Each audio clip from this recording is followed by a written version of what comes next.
dont je ne peux pas parler. Ça serait trop long. On s'en rend compte en lisant la correspondance, en apportant des dépositions.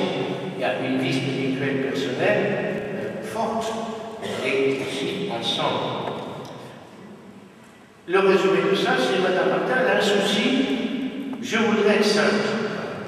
Je voudrais être sainte. Je voudrais des filles qu'il faut casser, c'est pour ça qu'il faut travailler. Parce que 5 filles sur les bras, il faut leur donner des dots pour qu'elles se marient.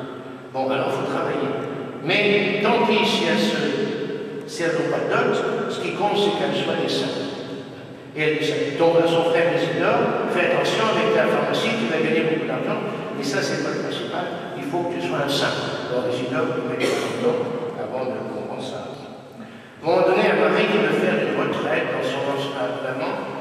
Alors le papa, elle a 17 ans. Elle repartit au moment pour une retraite de 8 jours. Alors monsieur Martin, il va encore dépenser, il compte ses sous. Alors la maman dit ceci, l'argent, ce n'est rien quand il s'agit de la sanctification et de la perfection de l'âme. Bon, elle dit d'ailleurs à Marie, t'inquiète pas, je vais parler à ton père, n'importe comment, tout ce que je lui dis, il y a que j'arrive à le faire. Oui, pas ça, c'est comme ça.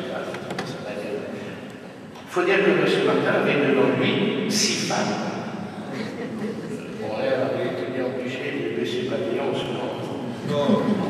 Ah, mais oui. Alors, moi aussi, je voudrais être une sainte. Mais je ne sais pas par quel bout commencer, dit Mme Martin.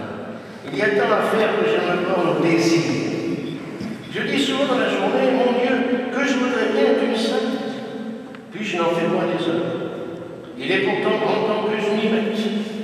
Bon, vous voyez, bon, ça comme ça. Alors, il faut dire aussi que le critère de la vie chrétienne, c'est pas seulement de dire des prières, ou d'aller à la messe, ou de faire de l'adoration. Le critère suprême, c'est la charité, c'est l'amour. Et là-dessus, eh bien, il y a beaucoup à dire sur leur charité concrète des gens qui c'est toujours les mêmes exemples, enfin c'est comme ça. Il y a un pauvre vieux qui est devant chez eux à la préfecture, on y était il y a 2 jours, à Lançon, un vrai SDF, et alors on le fait venir à la maison, on le lave, on le nourrit, on lui donne des bonnes choses, tout ça, il faut le faire. Et puis M. Martin dit, mais où c'est que vous allez habiter? Ben, je ne sais pas. Donc M. Martin va faire toutes les démarches à l'hospice des vieux, mais on ne veut pas le prendre parce qu'il a 67 ans, il en faut 70. Alors, ce Martin va se démener pour essayer de... Une autre fois, c'est un type qui a une crise d'épilepsie dans la gare d'Alençon. Tout le monde passe évidemment, M. Martin s'en occupe. Alors, M. le docteur, c'est pas. Une autre fois, c'est Mme Martin qui revient dans le train. Elle a une dame qui a 2 petits bébés qu'elle va mettre en nourrice. Elle vient de Valence. Elle vient à Alençon pour mettre en nourrice. Bon, la femme, elle a des ballons. Son mari là dans la gare. Martin, les 2, ils vont loger la dame chez elle, ils portent le ballot, ils rentrent chez eux à minuit, etc. etc. Bon. Et il y en a bien d'autres exemples. Alina l'a évoqué, Léonie avait été renvoyée à l'hésitation du Mans, où étaient ses sœurs Pauline et Marie. On ne sait plus quoi faire de Léonie. On a trouvé 2 institutrices qui donnent des cours particuliers. Alors Léonie, enfin 2 religieuses, l'institutrice. Léonie, voilà. Et puis il y a une autre petite Armandine qui est aussi, qui est là, mais Léonie trouve que c'est drôle, cette petite, elle a des coups sur la figure, elle ne mange pas beaucoup, et on découvre que les deux religieuses sont des fausses religieuses. À ce temps-là, il y avait des fausses religieuses. Alors, la police nous dénonçait, il faut arracher Armandine aux griffes de cette dame, la mère se avertie, Mme Martin, toute retournée à leur propre d'aller à la police sur ça, mais enfin, ils ont réussi. Un autre problème, c'est les ouvrières de Mme Martin. Bon, les ouvrières, elles travaillent chez elles. Et tous les jeudis, elles apportent leur poids d'ensemble. Mme Martin va soirée, elle reçoit les clientes. Bon, et puis il y a des crises économiques. Il va y avoir la guerre de 70. Voilà. Et donc, il y a beaucoup moins de travail. Alors, les ouvrières, Mme Martin se soucie de continuer à payer ces ouvrières pour ne pas avoir à les licencier. Et l'autre problème, c'est les bonnes. Voilà une femme qui a 9 enfants, qui a un travail formidable, parce que vous avez bien vu, Mme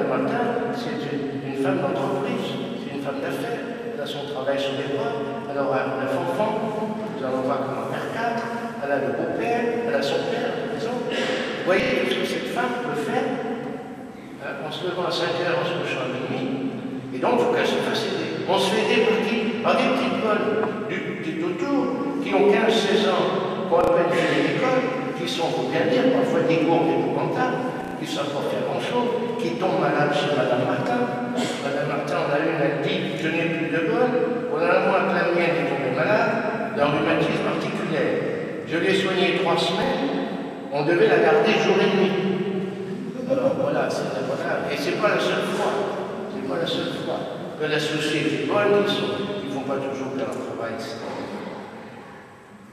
Alors je vous ai dit pour les ouvrières.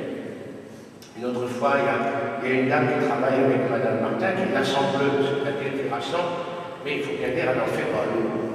On ne fait pas l'eau. Alors, M. Martin ne va pas la garder, c'est pas possible. Alors, Madame Martin intervient, Mademoiselle Irma, il faut la garder, elle a sinon on va être au chômage, bon, on va la garder, on va lui dire quand même d'en faire la proposition.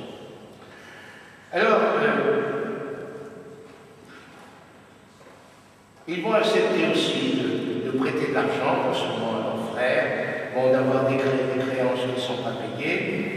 Et puis avec la guerre de 70, on a vu ça dans le spectacle, les Prussiens arrivent, une armée colossale, ils rétament tout, ils occupent Alençon et on leur donne 9 soldats allemands dans leur maison.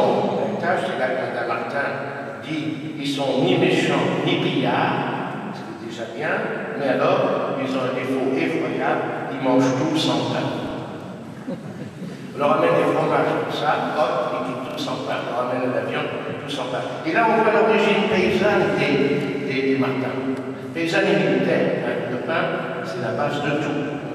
Alors il y en a quand même un, ils sont pas pillards, mais il a quand même volé une montre de M. Martin dans le magasin. Alors, M. Martin a porté plainte, mais apprenant l'armée prussienne, qu'un soldat avait volé un œuf, il a été fusillé.